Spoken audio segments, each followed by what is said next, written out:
सांगमानक सह गाधोई आसी शब होई फेरिले। मृत्यु एमिति भी आसे केउठी काहार जीवन जीव केही जानि नथिबे। वृद्ध बापा मार सहारा हेबाकु थिबा युवकंकु कांध देबे अभागा बापा।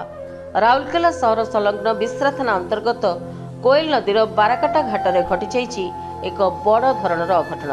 किछि युवक सांग होई गाधोई जाउथबा बेले दुई जण युवक नदीरे बुड़ी एहलीला संवरण करथिबार जणा पड़िछि। उभय राउरकेला सरकारी कॉलेजर प्राक्तन छात्र बोली जणा पड़िछि। घटनाटी अपराह्न घटिथिबा बेले एने संध्या परे भी स्थानीय थाना रे कोनोसी मामला रुजु होई नथिबा जणा पड़िछि।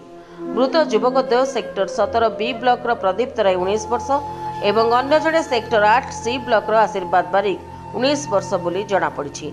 तेबे कथा हेउछि 5-6 जण सांग गाधोई जाइथिबा बेले दुई जण अल्प स्रोत थिले भी बुड़ी जाइथिले। खबर पाई स्थानीय बासिंदा घटनास्थल को जाई बुड़ी जाउथुवा युवक देव को उद्धार करी आईजीएच नैथिले, किंतु दुर्भाग्य सेठारे डाक्तर तांकु परीक्षा निरीक्षा करी मृत घोषणा करथिले।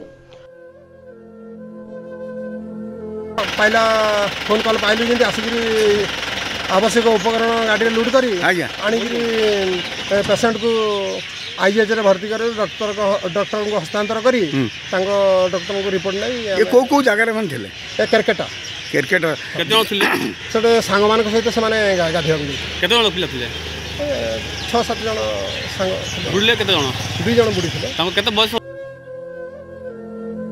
उभय परिवार और सांगसाथी बेले शोकर छाया खेली जाइथिबा जणा पड़छि। एहा पूर्वर मध्य एई घाटरे किछि विद्यालय छात्र बुडी प्राण हराइथिबा नजर रहिछि। Rourkela Sai Prince Mohapatra report, Republic Odisha, साधारण लोकंक स्वर।